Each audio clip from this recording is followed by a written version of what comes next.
This news has me seriously excited. The PGA Championship is just around the corner, and we have 6 shock invites for LIV golfers to tee up at Valhalla in the 2024 PGA Championship. It's quite amusing because yesterday's video was all about Phil Mickelson and Flushing It Golf on Twitter having a little bit of a Twitter beef. Essentially, Flushing It Golf tweeted that the DP World Tour's Volvo China Open was playing for $2.25 million, and there were several spots available for winners, or for players, who weren't otherwise exempt to get eligibility to play in the 2024 PGA Championship. However, LIV Golf in Singapore was playing for 10 times that amount with some of the best players of our generation, yet none of them had the ability to qualify for this year's PGA Championship. Then Phil Mickelson stepped in and said something quite compelling, which, for the first time ever, I find myself agreeing with. Phil essentially said that maybe some LIV players won't be missed, but what if none of the LIV players played? Would they be missed? What about next year when more great players join, or the following year? At some point, people will care,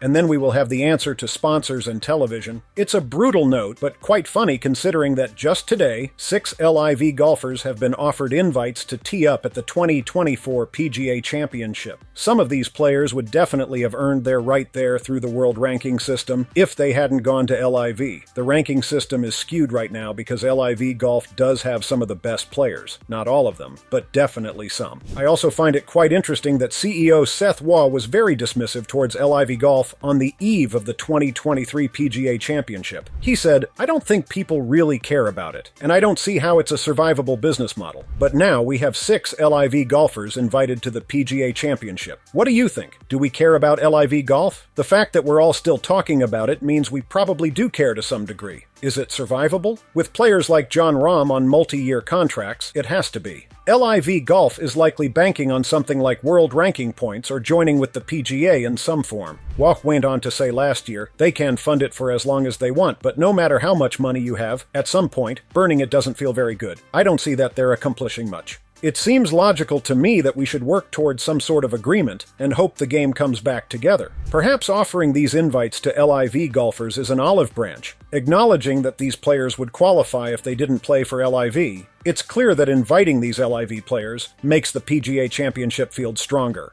We're now looking at a field with 16 PGA champions and 33 major champions teeing up at Valhalla for the second major this year. This is unbelievable. We have Brooks Koepka, a LIV golfer, defending his title in good form. Who do you think could go on to win it? Let's take a look at who has received the invites. Taylor Gooch let it slip on Twitter yesterday, saying he looks forward to Valhalla next week. The next one is 2018 Masters champion Patrick Reed. Then we have Dean Burmester, Lucas Herbert, Adrian Otaegui, and David Puig. Apart from Patrick Reed, none of these players have been major champions before, but they are all amazing golfers who would definitely be inside the top 50 in the world and deserve a place in the roster next week. Does that change your thoughts? Adrian Otaegui is a good shout, isn't he? We know how good he is, and he seems quite suited to a PGA Championship layout. That's my little tip. But it is quite strange that no invite was offered to Louis Oosthuizen, the 2010 Open champion. He is a former major champion and would be a good fit to play. What do you think about that? So, there are the 6 invites the PGA has offered to LIV golfers.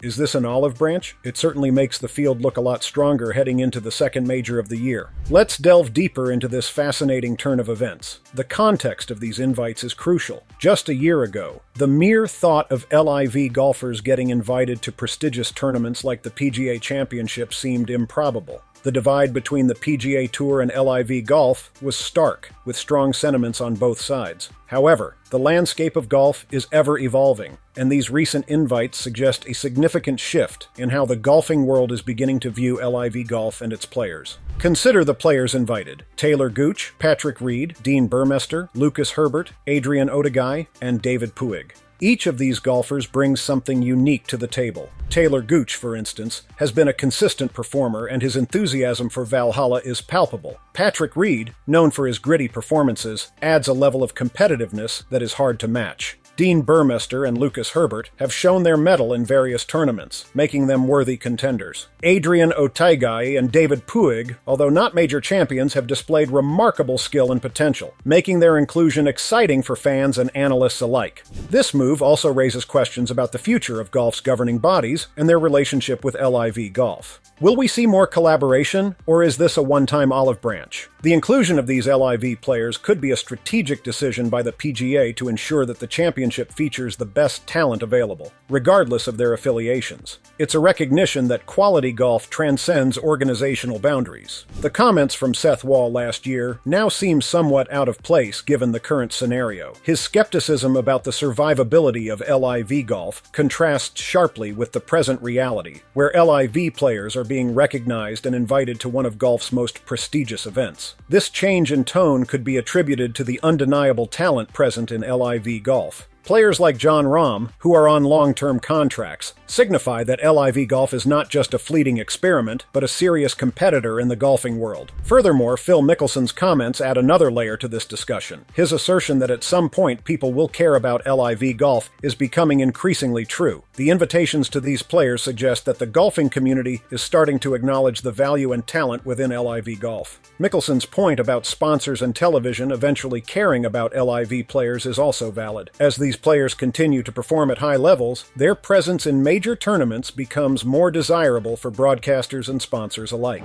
The strategic implications for the PGA Championship are significant. By inviting these LIV golfers, the championship ensures a highly competitive field, which enhances the overall quality of the tournament. Fans are eager to see how these players will perform, especially in a setting as prestigious as Valhalla. The blend of PGA and LIV golfers competing together could also pave the way for a more unified approach to the sport in the future. Additionally, this development could influence other tournaments and tours. If the PGA Championship benefits from the inclusion of LIV players, other events might follow suit, leading to more integration between the two factions of professional golf. This could ultimately benefit the sport by bringing together the best players from around the world, providing fans with the highest quality of competition. The potential for collaboration or increased integration between LIV Golf and the traditional tours is an exciting prospect. It suggests a future where the best talents compete against each other more frequently, leading to more thrilling tournaments and potentially a higher standard of play across the board. Fans will get to see matchups that were previously limited by organizational boundaries, creating more buzz and anticipation around major events. However, it's not just about the competitive aspect. The financial implications are significant as well. LIV Golf's financial backing has always been a topic of interest and skepticism. The idea that they can fund their operations indefinitely has been both a point of attraction and criticism. If these golfers perform well at the PGA Championship, it might attract more sponsors and financial support, not just for LIV, but for golf as a whole. The invites also underscore the importance of merit in golf. Regardless of organizational affiliations, the best players deserve to compete at the highest levels. This approach could lead to a more meritocratic system where performance and skill determine participation in major tournaments. It also highlights the evolving nature of sports governance, where adaptability and recognition of talent take precedence over rigid organizational loyalties.